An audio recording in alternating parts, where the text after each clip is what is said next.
in our Abuja studio the Chief Executive Officer of Air Peace, Alan Onyema, who graciously was very kind to return Nigerians from South Africa. It was a very emotional video that we played earlier with you tearing up there.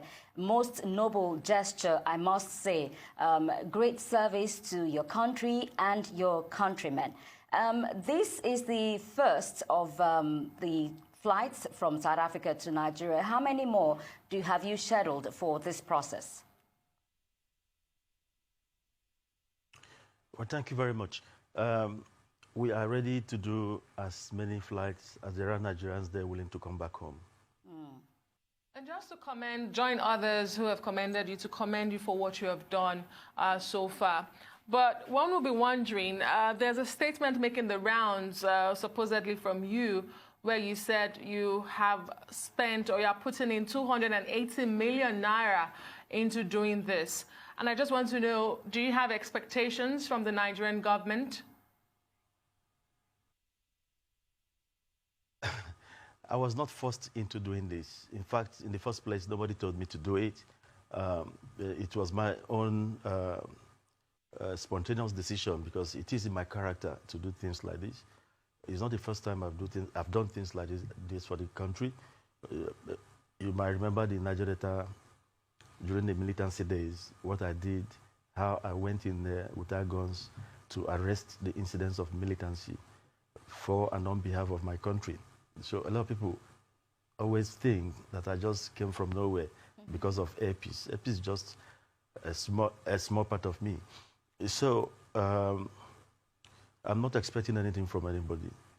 If I'd wanted to expect anything, those people would have still been there. I saw the gory pictures of people dying. I saw the pictures of helplessness. I saw the pictures of hopelessness too. I saw pictures of pity from my own country people. So I decided to do what I had to do. So I contacted the federal government. I said, look, I am ready to go and evacuate Nigerians free of charge.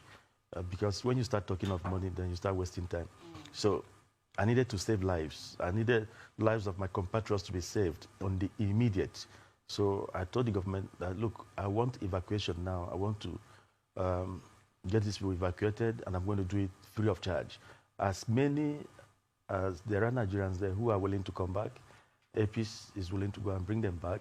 At the last count, as at yesterday, about 700 people were registered, and we were to lift 320 of them out of Joburg. However, the South African government started playing tricks, and my aircraft arrived South Africa at about 4 a.m. in the morning, and was to depart South Africa at about 8 a.m. That aircraft never departed until about 3:30 p.m. in the afternoon. About 12 hours or 10 hours of delay, burning fuel. When you take up a 777, an empty 777, when you put a Boeing 777 to do a 6 hours flight, empty, you're spending about 34 million already on fuel and overflight charges and so many other charges. So you can understand what we're in for. So we've projected it's costing us about 280 to 300 million. But it's not in the amount of money. What is the motivation? I've always been motivated by seeking God's face, and I'm doing it for God, not for anybody, not for any publicity or anything. I agreed to do some publicity because I want other people to do the same thing. Indeed. Well, Nigerians must really applaud you. We understand that those who had planned to return to Nigeria, there were more people who were supposed to be on board that flight yesterday, but they were stopped. They were prevented from boarding the flight and arrested by the South African government. What other problems did you encounter yesterday? In fact, the news from South Africa, from the High Commissioner and my staff down there in South Africa who went for the rescue mission, we call it rescue. I call it rescue because you have to understand that so many of the people that came back told us stories about people being kidnapped on their way to the airport or even on their way to the mission. They didn't want them to leave. They checked in 20 passengers and they stopped.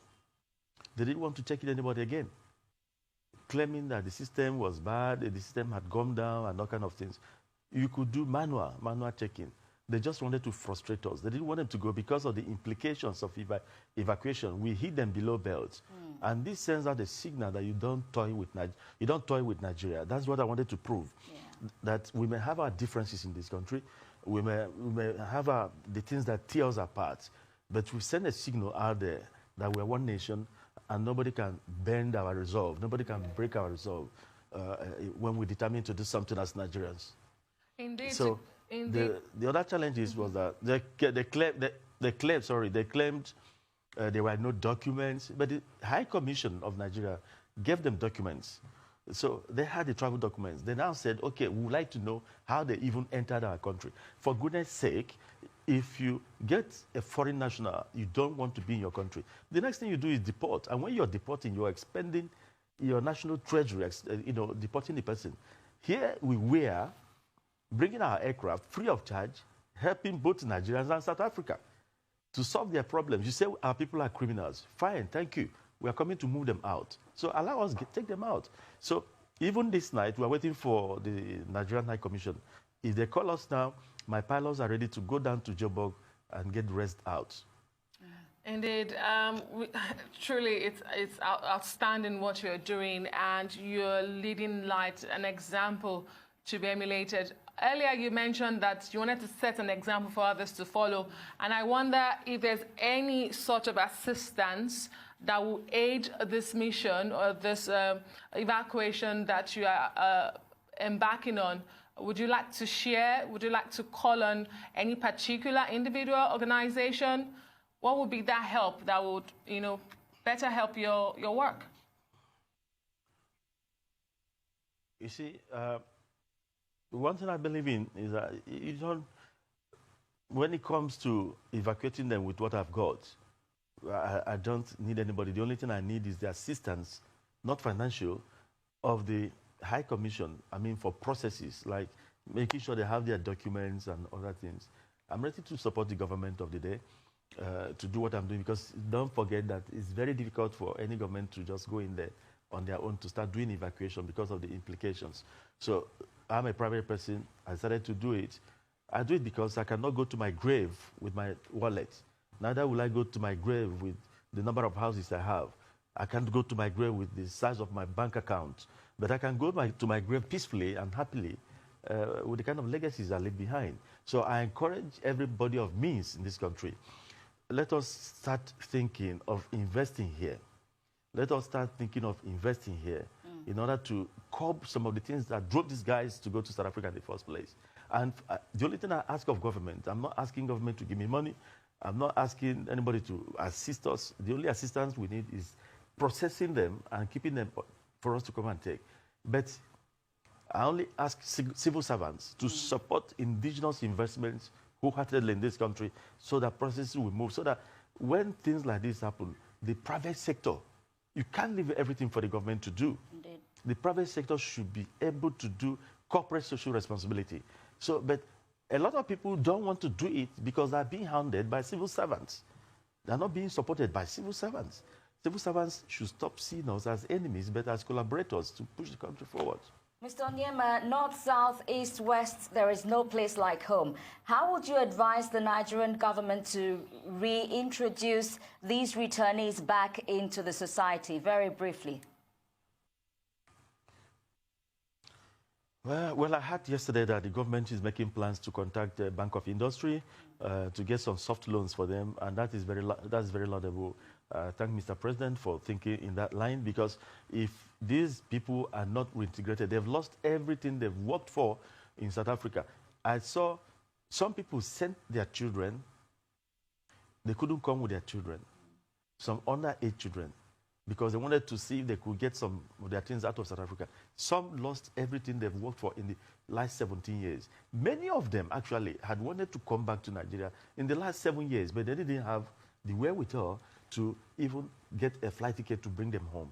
So, and I know this because I used to take the ex-militants to South Africa to transform in 2005 to 2009. So I know there were so many Nigerians stranded in South Africa who were willing to go home. They want to come back home, and they were happy. You could see they were singing national anthem. They are very, very grateful to Nigeria as a nation. So we shouldn't allow them to go back to where they were coming from. The government should follow the Bank of Industry and get them some succor.